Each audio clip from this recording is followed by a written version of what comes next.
Good morning everybody. अब मैं proper अपनी क्लास स्टार्ट कर रहा हूँ।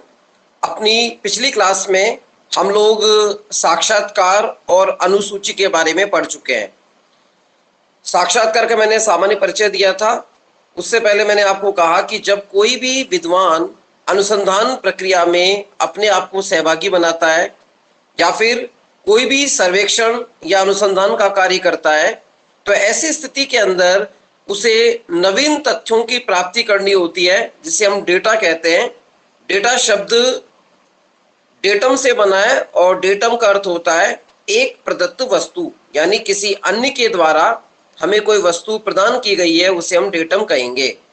हमने इसके लिए अप्रत्यक्ष संबंधों के आधार पर प्रश्नावली विधि का अध्ययन किया था, अनुसूची विधि का अध्ययन किया।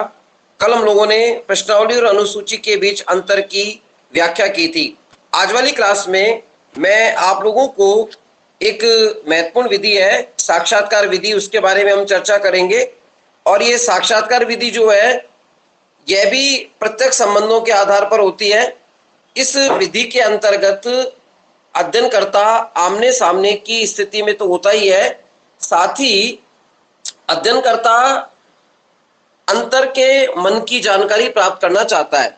अब आपको स्क्रीन पे मेरा टॉपिक आज का लिखा हुआ दिखा रहा होगा, साक्षात्कार पद्धति। इस पर हम चर्चा करते हैं। देखिए, साक्षात्कार शब्द अंग्रेजी में इंटरव्यू, इंटर का मतलब होता है आंतरिक और व्यू का मतलब विचार, भावना या मन में उमड़ने वाली प्रतिक्रियाएं। समाजशास्त्र में ऐसी विधि जिसके अंतर्गत अध्ययनकर्ता उत्तरदाता के मन में किसी विषय के बारे में क्या चल रहा है उसको जानकारी प्राप्त कर सकता है, उसके संदर्भ में जानकारी को कलेक्ट करके अपने अध्ययन में काम ले सकता है।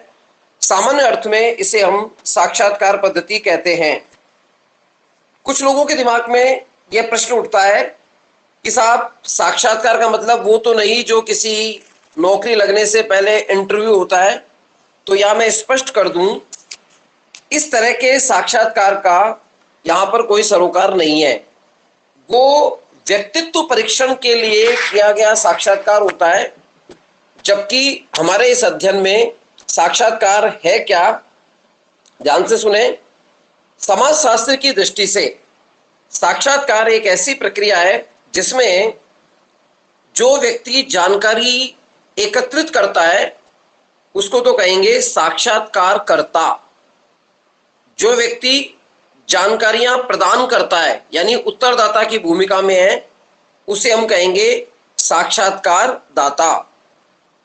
अतः साक्षात्कारकर्ता और साक्षात्कारदाता के मध्य किसी विशिष्ट उद्देश्य को लेकर आमने सामने की स्थिति में जो वार्तालाप होता है, जो उत्तर प्रत्युत्तर होता है, उसे हम साक्षात्कार कहेंगे।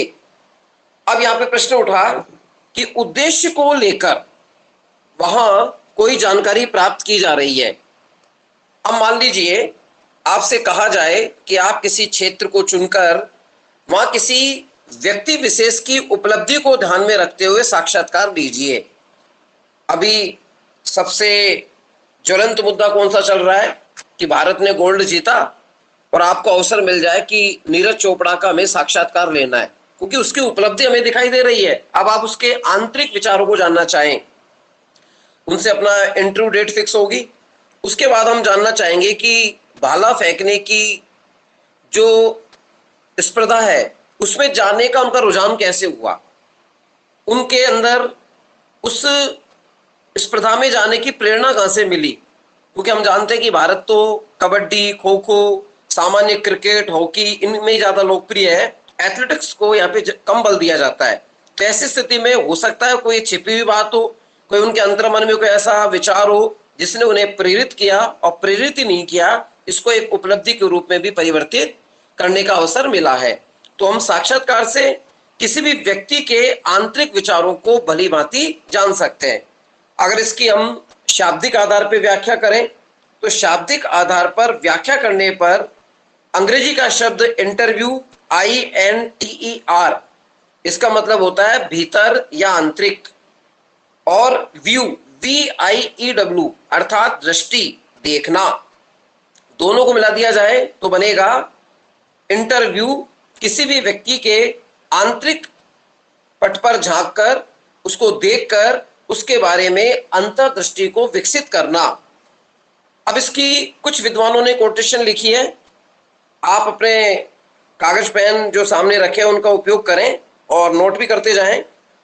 मैं यहाँ पर 3 विद्वानों की परिभाषा को कोटेट करूंगा, जिसमें विशेषकर 2 विद्वान बहुत महत्वपूर्ण हैं। सबसे पहला नाम है CA मोजर। CA मोजर, इनका कथन है, एक सर्वेक्षण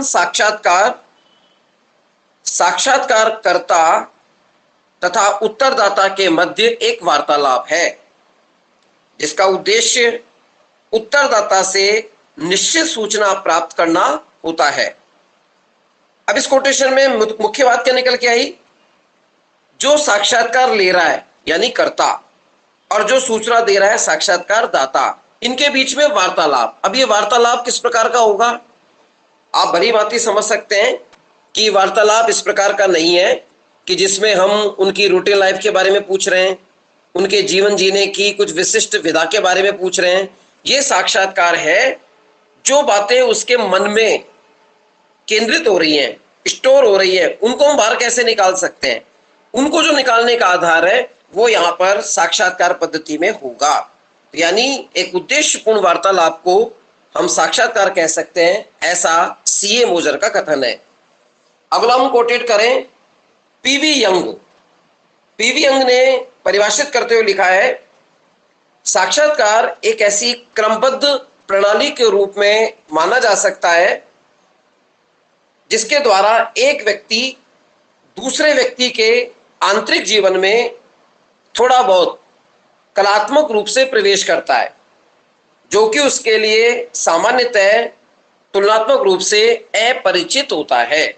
अब देखिए, इस कोटेशन में 3 बातें महत्वपूर्ण है। पहली, एक तो जो अध्ययन करने वाला विद्वान है, साक्षात्कार लेने वाला विद्वान है, तो दूसरे व्यक्ति के आंतरिक जीवन में प्रविष्ट होता है।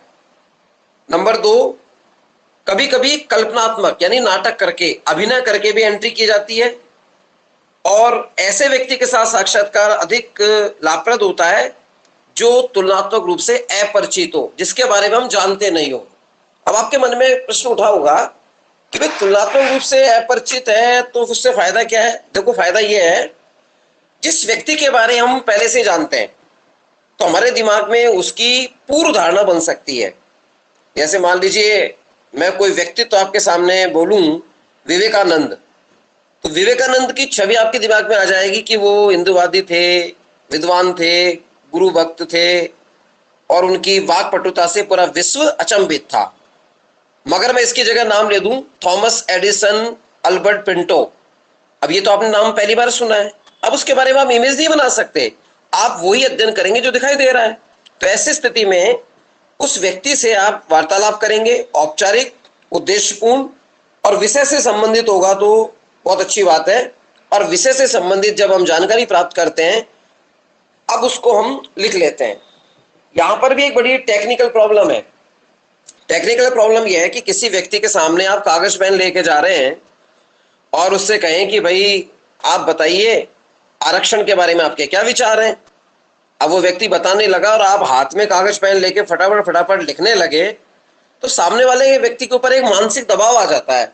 वो अपनी मूल बात को नैसर्गिक आधार पर नहीं कह पाता।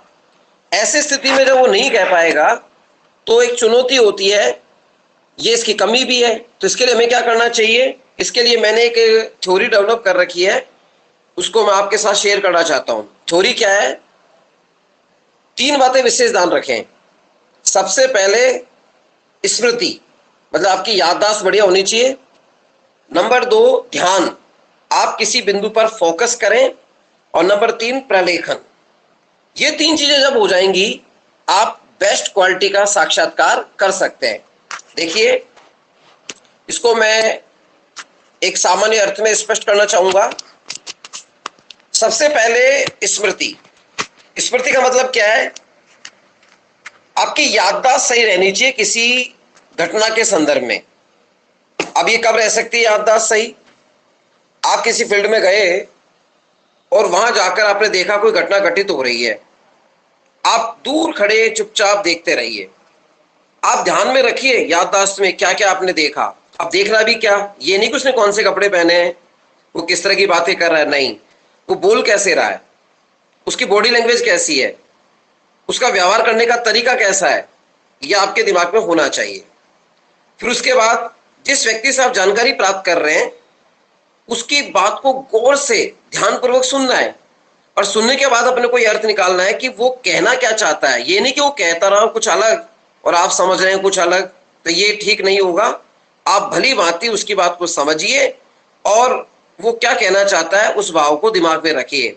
उसके बाद आपको करना है प्रलेखन। प्रलेखन का मतलब सारी जानकारियों को अपनी याददाश्त के बल पर आपको लिखना है।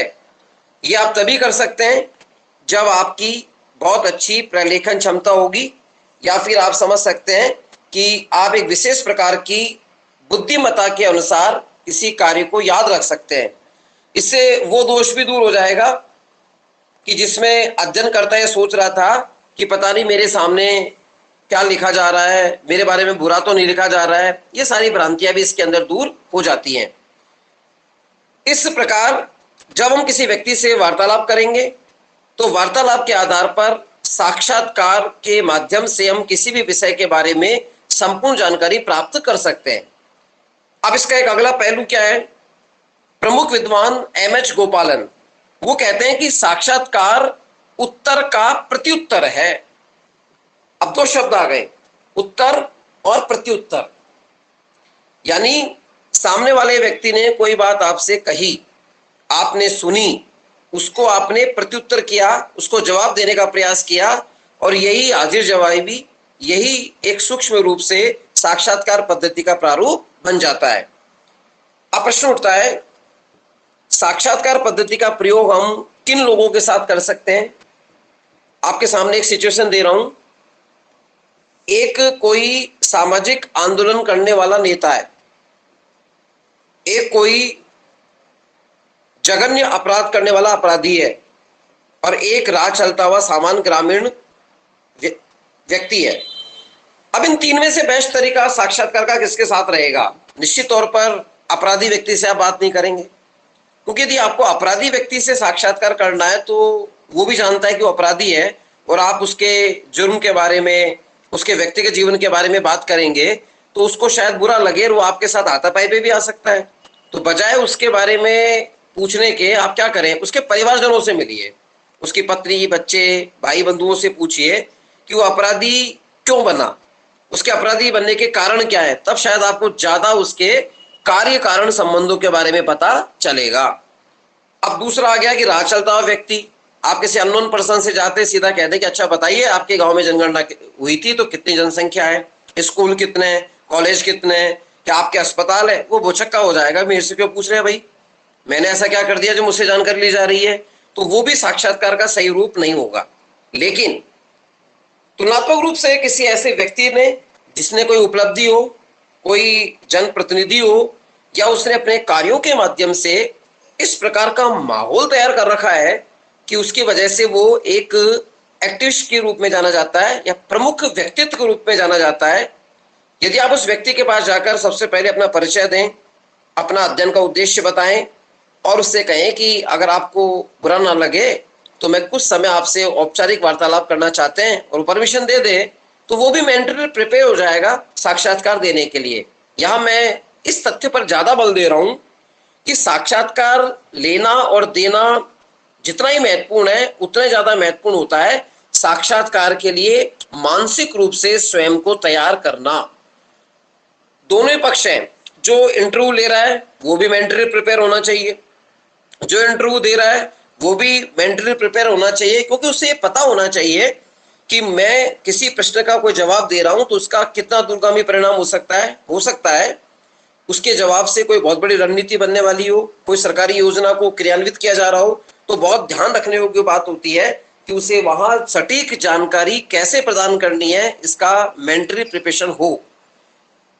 यहां साक्षात्कार के संदर्भ में किंवदंती है कि साहब बेस्ट क्वालिटी का साक्षात्कार कैसे होगा, अजनबी व्यक्ति के सामने जब आप जाएंगे तो आपकी वेशभूषा कैसी होगी, आप कहीं हंसी के पात्र तो नहीं बन रहे हैं। तो ये एक भौतिक पक्ष है जिसके बारे में भी हमें जानना जरूरी है। प्रॉपर वे में इसकी परिभाषा विशेषता के बारे में हम चर्चा करते रहेंगे, लेकिन मेंटल लेवल पर आपको ये समझने की सख्त आवश्यकता है कि इंटरव्यू विधि के लिए हम मानसिक रूप से तैयार कैसे हो। देखिए, इसके 3-4 बिंदु हैं, क्रमशः उनके बारे में चर्चा कर लेता हूं। आप किसी अजनबी क्षेत्र में अजनबी लोगों से मिलने जा रहे हैं उनके इंटरव्यू लेने के लिए, तो सबसे पहले तो आपको अपने ऊपर भी कंट्रोल रखने की आवश्यकता है। हो सकता है आप अपने घर में अलग प्रकार की संस्कृति के लोगों के बीच में रह रहे हो, आपके यहाँ भौतिक सुख सुविधाओं के संसाधन अधिक हों। जब आप किसी अध्ययन क्षेत्र में जाएं तो वहां अपनी इस तरह की नौटंकी ना करें कि आप कहां से आए हैं। फॉर एग्जाम्पल, जिस क्षेत्र में आप गए वहां गर्मी लगी और आप वहां जाके बार बार कह रहे हैं यहाँ तो बहुत गर्मी है, मुझे बहुत पसीना आ रहा है, तो भाई एक बात बताओ, क्या उसने आपको इन्विटेशन दिया था कि मेरे गांव में आओ? आप क्यों जा रहे हैं? आप जब अध्ययन करने के लिए जा रहे हैं तो इतना तो आपको अंडरस्टूड होना ही पड़ेगा कि भाई वहाँ गर्मी भी मिल सकती है। हो सकता है आप घर के अंदर आप भोजन अलग प्रकार का करते हैं, वहाँ आपको रेस्टोरेंट में या ढाबे पर किस अलग प्रकार का स्पाइसी भोजन भी मिल सकता है। तो प्रिपेयर फॉर इंटरव्यू। मेंटली आपको ये पता होना चाहिए कि आपको खाना कैसा मिलेगा, आपको वहां रहने की व्यवस्था कैसे होगी, वहां के लोग किस तरह के होंगे। फिर हम सामान्य बोलचाल की भाषा में कुछ भी बोल लेते हैं, हमारी वाणी पर तकिया कलाम बोलने की आदत होती है। तकिया कलाम का मतलब कुछ बातें हम अपनी फ्लो में इस तरह बोल जाते हैं कि सामने वाला बुरा भी नहीं मानता, सब क्या सोचते हैं इसकी आदत है, लेकिन वो कौन सोचेगा? जो आपको जानता है। अब आप मान लीजिए यही शब्दावली अजनबी लोगों के बीच में बोलेंगे तो हो सकता है उनको तो अन्यथा लगे। जैसे कई लोगों की बात बात में कहते हैं अरे साले ऐसा हो गया, अरे यार ऐसा हो गया। अब यार और साला आप किसी अजनबी व्यक्ति को बोल पाएंगे? जो ये आपने बोला इंटरव्यू छोड़ो, वो आपके साथ हाथापाई करने को तैयार हो जाएगा। तो मेंटल प्रिपरेशन क्या है? वाणी पे संयम। आप किस तरह के शब्दों का उच्चारण कर रहे हैं ये वहां ना करें, बल्कि आपको वो लैंग्वेज बोलनी है, वो भाषा बोलनी है जो सहज हो, सुलभ हो और उससे किसी के मन को कोई चोट ना पहुंचे। तो ऐसी भाषा आपकी होनी चाहिए। अगला बिंदु है आपका ड्रेसिंग सेंस कैसा है। आप पे मोल्डिंग करने नहीं जा रहे हैं कि पता लगा कि आपने टाई सूट हैट और पता नहीं क्या क्या लगाया और वहां आप जोकर बन के पहुंच गए और कह रहे हैं कि मैं आपका इंटरव्यू लेने आया हूं, जवाब दीजिए। वो आपको जवाब कम देंगे, आपके इस भाषा के अतिरिक्त जो आपने स्वरूप बनाया है वेशभूषा का, उस पर वो हंसेंगे और उनकी हंसी रुकते से नहीं रुकेगी। तो ये इंटरव्यू आपका फेल हो गया। तो क्या होना चाहिए? ऑफिशियली जो ड्रेस कोड है, जैसे महिलाएं हैं सामान्यतः अगर अनमेरिड भी है और वो साड़ी पहन के जाती है तो शायद वहां की महिलाओं को अपनत्व तो लगेगा, उनको लगेगा ये हमारी जैसी कोई महिला है, तो ज्यादा बेटर तरीके से आपको रेस्पॉन्स करेगी। यदि आप साक्षात्कार लेने में पुरुष जाते हैं तो पुरुष के संदर्भ में क्या होगा कि वो एक सामान्य जो एक ऑफिशियल ड्रेस है, पैंट शर्ट, अपना नॉर्मल शूज, इनको पहनकर वो जाए और बड़ी मृदु भाषिता के साथ वार्तालाप प्रारंभ करे। अब अक्सर के विद्यार्थी प्रश्न करते हैं कि साक्षात्कार को हम प्रारंभ कैसे करें, उसको समाप्त कैसे करें, उसकी तैयारी कैसे करें। तो उसका जवाब ये है, सबसे पहले आप अपने फील्ड वर्क को एक पेपर पर उतार लीजिए कि हमें कितने लोगों से मिलना है, वो व्यक्ति कब उपलब्ध रहेगा, ज्यादा अच्छी तरीके से रेस्पॉन्स कब कर सकता है, हम वहां तक कैसे पहुंचेंगे, हमारे पास क्या किट में होना चाहिए, वहां का मौसम कैसा है, उसके अनुकूल हमारे पास वस्त्र होने चाहिए। ये सब तैयारी के अंदर आता है। लेकिन कुछ चीजें व्यवहारिक पक्ष के आधार पर भी है जो साक्षात्कार में बहुत काम की है। व्यवहारिक आधार पर काम के पक्ष की जो बातें हैं उनमें क्रमशः क्या है कि सबसे पहले कोई भी व्यक्ति आपको मिला तो ये हमारी मूल संस्कृति है कि जो भी व्यक्ति हमको मिलता है हम उसका अभिवादन करते हैं। अब ये अभिवादन आप अपनी संस्कृति के अनुसार करिए। अगर आप अपनी मुस्लिम संस्कृति को है तो आप उस हिसाब से आदाब बोलिए या जो भी कोई खुदा से संबंधित शब्द बोलिए। अगर आप हिंदू संस्कृति के हैं तो अपना जो भी श्री कृष्णा राम जो भी बोल रहे हैं उनके आधार पे आप राम राम कीजिए, नमस्ते कीजिए। कुछ समझ में नहीं आ रहा, हाथ जोड़ के अभिवादन कीजिए, अपना परिचय दीजिए कि आप कौन है, कहाँ से आए हैं, आपका साक्षात्कार लेने का मोटिव क्या है।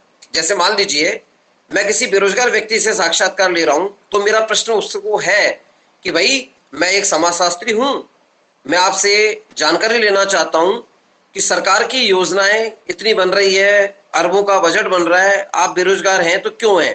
क्या आपको अवसर नहीं मिल रहा? क्या आप कोई विशेष प्रकार की कोचिंग करना चाहते हैं, वो आपको उपलब्ध नहीं है, या आपकी आर्थिक स्थिति क्या है? तो इस तरह आपको टटोलना है, उससे बातें पूछनी है कि वो किस रूप में, किस अर्थ में बेरोजगारी के आलम में जी रहा है। सेकंड चीज, सामने वाला आपको कितना उत्तेजित करे, कैसी शब्दावली का प्रयोग करे, कितना ही वो गुस्सा हो, आपको बड़ी भाषा पे संयम रखना है। कई बार हो सकता है कि वो आपको रेस्पॉन्स ना करे, वो कह दे मेरे पास टाइम नहीं है, तो आप उसको ये ना बोले कि हम तो तेरे लिए इतनी दूर से आए थे, तेरे पास टाइम भी नहीं है। नो, अगर आपने ऐसा बोला तो ये गलत हो जाएगा। आप उसको प्यार से समझाइए कि देखो भैया, आप जो हमें जानकारी देने वाले हैं वो बहुत दुर्लभ है, महत्वपूर्ण है, और इस जानकारी को प्राप्त करने के लिए मुझे आपके पास आना पड़ा है। कृपया करके आप मुझे जानकारी दीजिए, इससे मैं अपने अध्ययन को एक नई दिशा और दशा प्रदान करूंगा। इस तरह आप साक्षात्कार विधि का प्रयोग करके उन जानकारियों को अपने अध्ययन में शामिल कर सकते हैं। एक परिचय के रूप में मैं अपनी एक क्लास का मैंने छोटा बिंदु आपके सामने लिया है। अभी मैं रिकॉर्डिंग मोड में हूं, अभी ऑफलाइन में आपसे बात करता हूं। क्या आपको कोई समस्या आ रही है या किस संदर्भ में आप इसको समझ सकते हैं? एक बार हम इस पे चर्चा कर लेते हैं।